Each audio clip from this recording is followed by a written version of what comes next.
Good morning children. Today I will teach you fraction. बेटा what is fraction?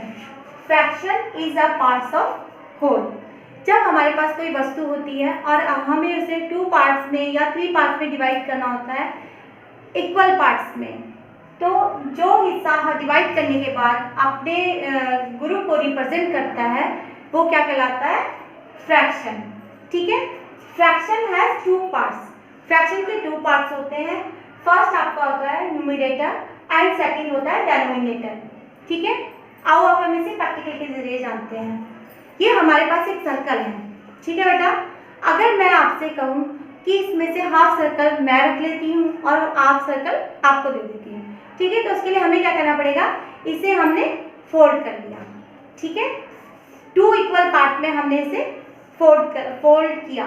Fold करने के बाद हमने एक पार्ट्स आपका और एक पार्ट्स मेरा, 2 इक्वल पार्ट्स में हमने इसे फोल्ड कर दिया. ठीक है.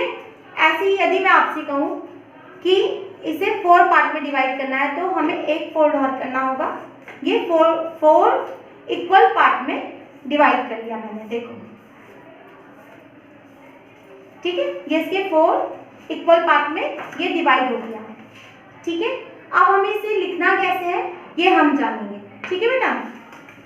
देखो, ये हमारे पास एक सर्कल है.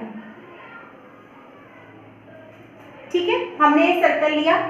मैंने आपसे कहा कि इसमें से हाफ आपका और हाफ मेरा, तो हम क्या करेंगे उसके लिए इसको इक्वल पार्ट में डिवाइड कर देंगे. ठीक है. अब हम इसे लिखेंगे कैसे ये जानना है. ठीक है. हमने इसे 2 पार्ट में डिवाइड किया. इसके लिए हमें एक लाइन खींचनी होगी. हमने 2 पार्ट में डिवाइड किया तो यहाँ पे हम क्या लिखेंगे? 2. हमने 2 लिखा और इसमें से क्योंकि एक पार्ट मैंने ले लिया तो यहाँ पे हमने क्या लिख दिया? 1. इसे बोलते हैं 1/2. ठीक है. इसका एक पार्ट सर्कल का हाफ पार्ट्स मैंने ले लिया और हाफ पार्ट्स आपको दे दिया. ठीक है. ये हाफ मेरा हाफ आपका. ये एक हिस्से के हमने 2 भाग किए हैं. ये खुद को रिप्रेजेंट कर रहा है और एक ग्रुप को रिप्रेजेंट करता है, वो फ्रैक्शन कहलाता है. ठीक है. फिर मैंने इसे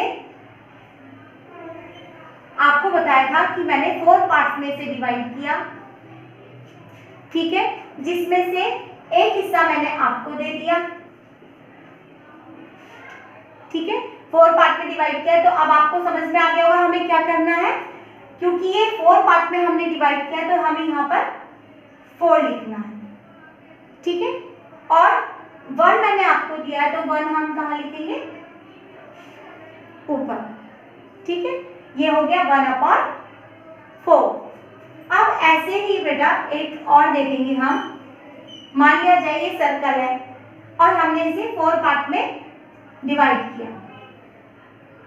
4 पार्ट में डिवाइड किया. अब आपने मुझसे बोला मैम मुझे इसके 2 पार्ट चाहिए. ठीक है. ये 2 पार्ट आपने ले लिए.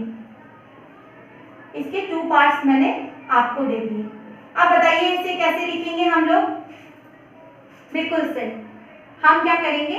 हमें पता है कि 4 इक्वल पार्ट में डिवाइड हुआ है. ठीक है. तो हम 4 नीचे लिखेंगे और आपको मैंने कितने हिस्से दिए? 2. तो हम 2 को ऊपर लिखेंगे. ये हो गया 2/4.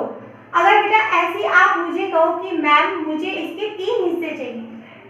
अगर ये मैंने 4 पार्ट में डिवाइड किया और आपने मुझसे 3 हिस्से मांग लिए तो मैंने आपको ये 3 हिस्से इसके दे दिए.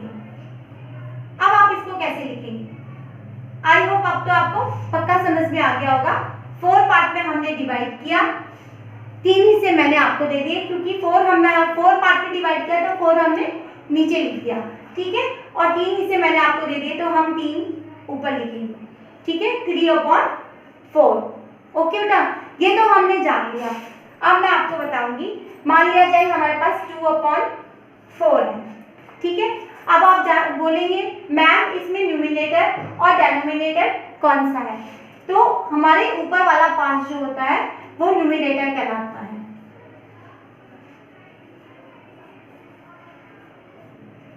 ठीक है बेटा.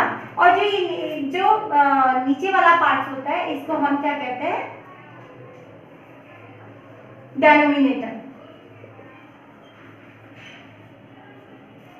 इसका 2/4 में ऊपर का पार्ट जो होगा वो न्यूमरेटर कहलाएगा और नीचे का पार्ट डेनोमिनेटर कहलाएगा। ओके, आई होप आप लोगों को समझ में आ गया होगा। Thank you.